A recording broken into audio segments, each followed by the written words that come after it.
जय जिनेन्द्र साथियों, बहुत दिनों के बाद मित्रों आपके मध्य यहाँ पर आ रहा हूँ इस वीडियो के माध्यम से। और बस बताना चाहता हूँ बहुत कुछ होने जा रहा है और बहुत कुछ हो रहा है। अभी पिछले दिनों कुंडलपुर में पूज्य गुरुदेव सुधा सागर जी महाराज का भव्य मंगल प्रवेश हुआ। उस अवसर पर गुरुदेव के साथ ही रहे 3 दिन तक, और उस अवसर पर हमने एक ही बात देखी, जो जोश लोगों के में है वो अद्भुत जोश है। हजारों की संख्या में हम सब भक्तजन उस दिन पहुंचे थे और कुंडलपुर की छटा ही कुछ निराली है। इतनी सारी पीछियां, इतने सारे मुनिराज को दर्शन करके आनंद आ रहा है। और अभी विगत 3 दिन पूर्व जब पूज्य गुरुदेव समय सागर जी महाराज, जो भावी आचार्य बनने वाले हैं, उनका जब मंगल प्रवेश हुआ तो पूरा भारत क्या पूरा विश्व उस नज़ारे को देखकर चकित हो गया था। क्योंकि उस दिन हजारों नहीं लाखों लोग उमड़ पड़े थे कुंडलपुर की सड़कों पर, और पहली बार ऐसा लगा कि कुछ हो रहा है, कुछ बड़ा हो रहा है। और जिस तरह से वहाँ मौजूद 108 पीछियों ने अपने गुरुवर का स्वागत किया, वरिष्ठ मुनिराज का आचार्य श्री जो बनेंगे भावी स्वागत किया, वह अद्भुत दृश्य था। मित्रों, मैं ये वीडियो बनाने का कारण एक है, और मैं आ रहा हूँ वापस वहीं पूज्य गुरुदेव सुधा सागर जी महाराज की चर्चा में। पूज्य गुरुदेव सुधा सागर जी महाराज, जैसा आप जानते हैं, बहुत बड़ा विजन है, बहुत ऊंची सोच है। आज जो कुंडलपुर में आनंद उत्सव दिखाई पड़ रहे हैं और आगे हम सबको देखने को मिलने वाले हैं, वह सब अगर किसी की विजन में आया था तो वो था हमारे पूज्य गुरुदेव सुधा सागर जी महाराज। मुझे याद पड़ता है पूज्य गुरुदेव उस समय कानपुर में थे, और कानपुर में यही सूचना मिली कि 25 फरवरी को जब आचार्य श्री का समाधि हो चुकी है और सारे कुछ मुनिराज पहुंच चुके हैं, कुछ निर्यापक जन भी पहुंच चुके हैं, और उन लोगों ने हड़बड़ी में मिलकर कमेटी के निर्देश पर या किन की बातों में आकर एक बात उनके मुख से निकली कि हम 25 तारीख को नवीन आचार्य पदारोहण कराने वाले हैं। हम मौजूद थे जब कानपुर में ये सब घटनाक्रम हम सुनाई दे रहे थे, और पूज्यवर का उस समय हमने देखा था कितने नाराज हुए थे।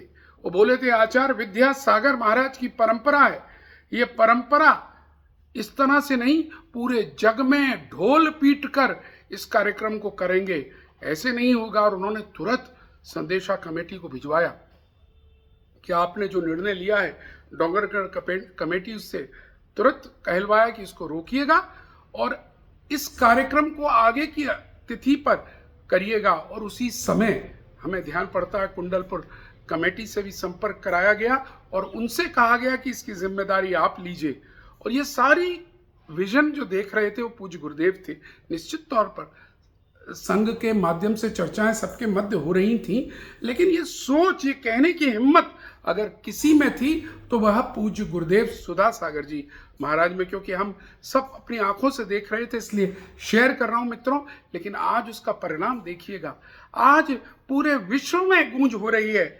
आचार्य विद्यासागर महाराज के पद पर जो भी आचार्य बनेंगे, यानी समय सागर जी महाराज को जिस तरह से सारे मुनिराज मिलकर लाकर बिठाएंगे, 300 पीछियां और पूरा भारत के भक्त, सारे श्रेष्ठी जन 16 तारीख को पहुंचकर ये दृश्य पूरा भारत देखेगा, तो इसका पूरा का पूरा श्रेय जाता है पूज्य निर्यापक मुनि श्री सुधा सागर जी महाराज को।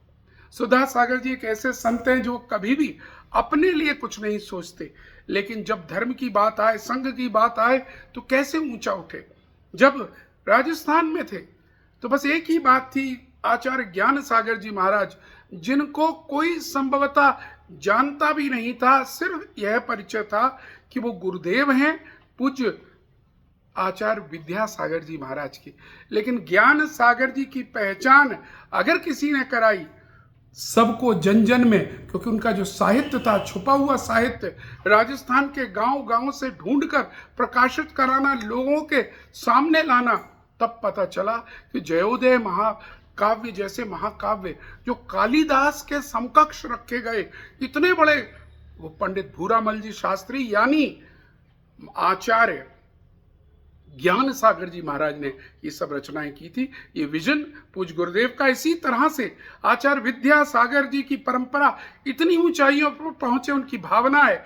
और जो आचार्य अब समय सागर जी बनने जा रहे हैं, वो आचार्य भी जग के आचार्य हों, राष्ट्र के आचार्य हों, और ये दृश्य 16 तारीख को दिखाई देगा। मैं आप सबसे अनुरोध करना चाहूँगा साथियों, जो भी इस वीडियो के माध्यम से मेरे साथ जुड़े हुए हैं, आप जरूर आइएगा उस दिन 16 तारीख को। चाहे कितनी भी भीड़ हो, हम भीड़ के कोने में खड़े नजर आए, लेकिन उस दृश्य को देखिएगा। और जो नहीं देख पा रहे होंगे, नहीं आ पा रहे होंगे, निश्चित तौर पर टेलीविजन आदि से देखेंगे। लेकिन ये बड़ा पर्व है, तैयार हो जाएं उस पर्व को मनाने को। इतिहास बार बार नहीं दोहराता, इतिहास हमारे सामने है। जय जिनेंद्र, धन्यवाद।